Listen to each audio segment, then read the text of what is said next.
Safe, my name is Wang Time and welcome back to PLAYtheGAMEcentral. And welcome back to Zombies Lore, and today we're going to be exploring the origins of Griffin Station. And for those of you who don't know what Griffin Station is, it's the main setting for the final Black Ops 1 Zombies map, Moon.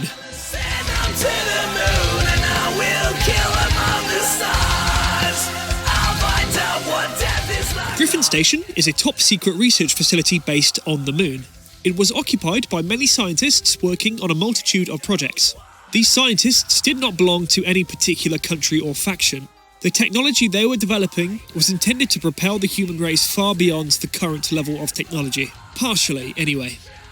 In the year 1939, Dr. Richtofen and his colleague, Dr. Schuster, were working on a project together to develop teleporter technology.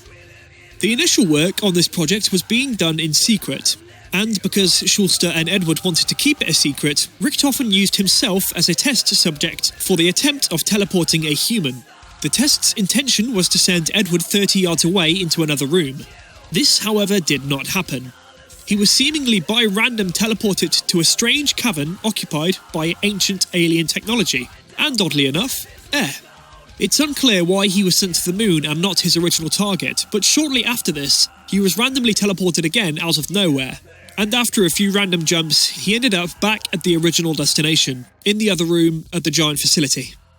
Back at the Derice facility, Dr. Schuster became concerned about the fate of Edward, after him not appearing at the intended target or anywhere nearby for a few days. Suddenly, Edward walks into Schuster's laboratory, much to Schuster's surprise. Edward informs him of what he has seen and where he has been in his absence, and asks Schuster to go with him into the teleporter again to show him the cavern on the Moon.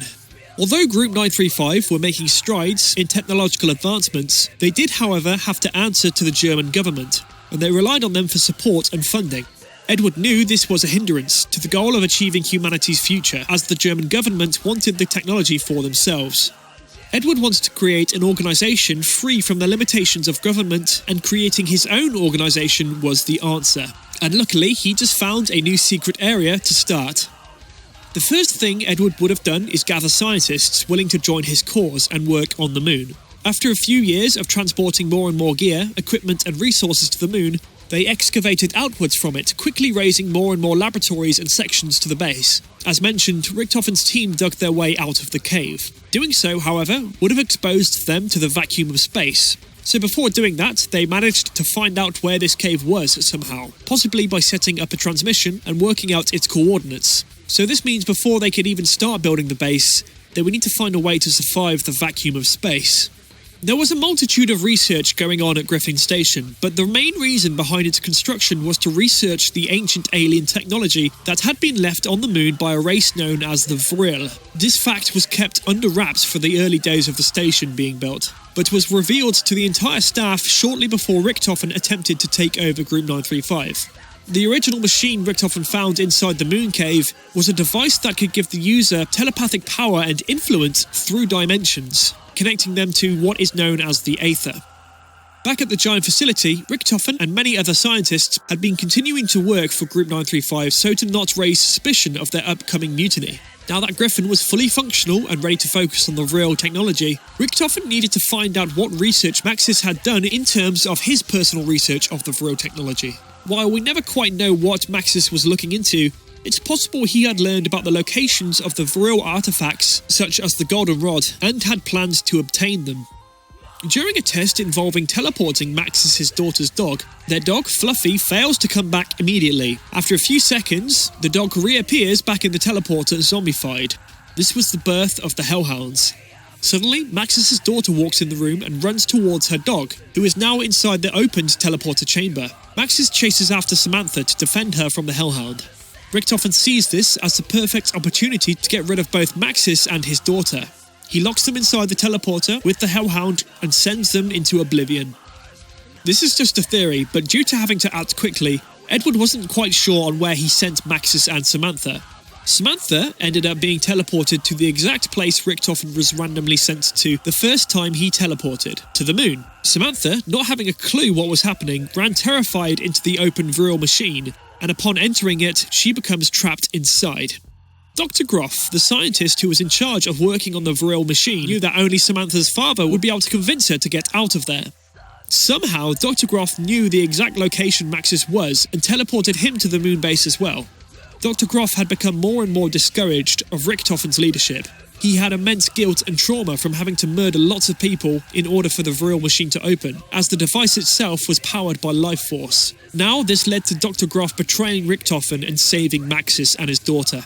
Although confused about where he was, as hoped, Maxis was able to convince Samantha to exit the machine. He then does something drastic. Somehow Maxis understood what this machine was, and after a heartfelt moment between him and his daughter, he pleaded Samantha to go back into the machine so she can enter the Aether and use the zombies to unleash hell on the world.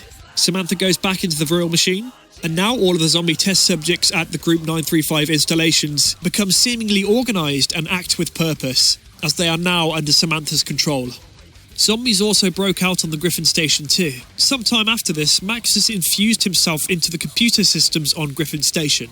Even though Samantha was in control of the zombies, all of the zombie outbreaks were contained. Although Group 935 was now in ruins, only the people in high levels of power and the ones who worked for them knew about the zombies, and the rest of the world carried on.